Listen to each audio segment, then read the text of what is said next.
फिर भी व्यक्ति अपना पूरा जीवन धन कमाने में बिता देता है, ऐसा क्यों होता है? उसको उस पर विश्वास नहीं होता कि वस्तुतः ऐसा भी होता है क्या, आगे जाकर के हम इसको छोड़ने के बाद भविष्य में भी मैं क्या सुखी होता हूं। अपने स्वयं के ऊपर विश्वास नहीं था है कि कल भी मैं था और कल भी मैं रहूंगा। हमने कह दिया आपको कि आप लोग कल थे, अभी आप लोगों को अंदर से स्वीकार नहीं है कि हम जन्म के पहले भी दुनिया में थे। मात आपने शास्त्रों में पढ़ लिया है, हम लोगों ने तुम्हें रटा दिया है तोते के समान कि तुम कल भी थे, जन्म के पहले भी तुम इस दुनिया में थे, 84 लाख योनियों में घूमते थे, आप स्वर्ग थे, नरक में थे, आप ऐसे, ये सब तुम्हारे कागजों में पढ़ा है अभी तुमने कि हम जन्म के पहले इस दुनिया में थे। कहाँ लिखा है? जिनवाणी में लिखा है। आत्मा की पर्याय नहीं बन रही। महाराज आप ही ने कहा है कि हम लोग जन्म के पहले दुनिया में 84 लाख, अभी आत्मा की पर्याय नहीं बनी है। हम कहते नहीं तुम मर करके आगे रहोगे, स्वर्ग जाओगे, ये करोगे, ऐसे करोगे तो नरक जाओगे, ऐसा करोगे तो स्वर्ग जाओगे। तो तुम्हारा मन कहता है तुम्हें मालूम? बोले नहीं, महाराज जी ने कहा है, बस खत्म हो गया। आत्मा की पर्याय नहीं बन पा रहा है। आत्मा से नहीं आ रहा है कि जन्म के पहले भी मैं था और मरण के बाद भी मैं रहूंगा। इस कारण से ऐसा होता है। वो लोक लाज जो व्यवहार में महाराज की शास्त्रों की बातों को नकारता तो नहीं है, लेकिन स्वीकारता भी नहीं है। झूठा तो कहता नहीं है, लेकिन स्वीकार नहीं करता है।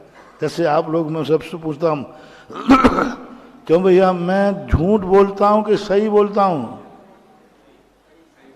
तो जोर से बोलो, जोर से बोलो ना। सही बोलते हो तो फिर अभी जो कहूं वो सब मान लेना। अरे महाराज आगे मत बोलना आप। अब देखो ये व्यवहारिकता कहलाती है कि हम महाराज को गुरु कहा है, महाराज जी जो कहेंगे झूठा तो कह ही नहीं सकते, तो फिर मान जाओ ना। अब महाराज जी देखो अब आगे मत बोलो आप। बस ये होता है। जब यही वाणी हमारी आत्मा की पर्याय बन जाती है, उस समय फिर उससे गलती नहीं होती। फिर तो वह वही दृष्टि रखता है जो आगम में कहा है। इसलिए विजय जैन मुंबई से पूछते हैं, नमस्ते महाराज जी, कोई व्यक्ति संसारी जीवन में रहते हुए पूरे जीवन पुण्य और तपस्या करने में लिप्त रहे तो क्या उसे मोक्ष की प्राप्ति हो सकती है? कैसे? कोई व्यक्ति संसारी जीवन में रहते हुए पुण्य और तपस्या करने में लिप्त रहता है तो क्या उसे मोक्ष मिल सकता है? संसार में रह करके कौन? मुनि बन करके कि ग्रस्त बन करके? ये भी तो देखो। कोई कहे कि मैं नाली में बैठकर, गंदगी में बैठ करके क्या कभी शुद्ध हो सकता हूं? महाराज जी यदि मैं नाली में बैठे बैठे नहा लूं तो बैठा कहा नाली में और ऊपर से नल खोल दो, बोले महाराज जी कितनी देर में मैं शुद्ध हो जाऊंगा? बोलो, कभी हो गई नहीं। भले ऊपर से नाल पानी डल रहा है और नीचे किस पे बैठा है, तो कभी शुद्ध होना ही नहीं।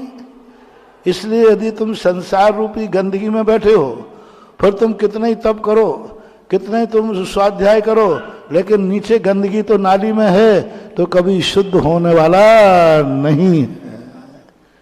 इसलिए जैनाचार्यों ने इसलिए तो कहा, मोक्ष जाने की बात कही तुम लोगों ने। इसलिए मोक्ष जाने के लिए साधु को पहले 5 पाप रूपी गंदगी से हटाया।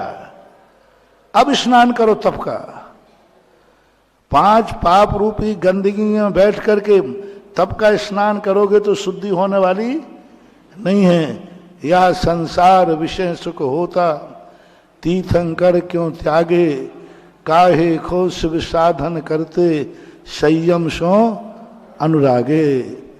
इसलिए पहले हम लोगों को गंदगी से बाहर निकाला, पाप से, वासनाओं से, कसायों से, मोह से, ममताओं से, सब गंदगी से बाहर आ जाओ। अब तप का स्नान करो तो शुद्ध हो जाओगे। आप नाली से बाहर निकल के आओ, फिर नहाओगे तो शुद्ध हो जाओगे, पर नाली में नहीं। इसलिए जिस प्रसंग के अनुसार आपने प्रश्न किया है उसके लिए आप उदाहरण रखें कि नाली में बैठा हुआ व्यक्ति कितना भी नहा ले लेकिन वो कभी शुद्ध होने वाला नहीं है।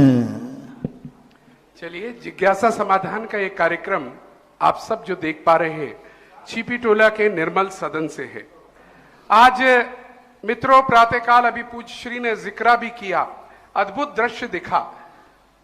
जो यहाँ का नवीन जिनालय बनना है उस जिनालय की बोलियां थी, वह तो सब कुछ हुई, लेकिन जो हमने देखा पूज्य श्री का वात्सल्य जो हमने देखा 100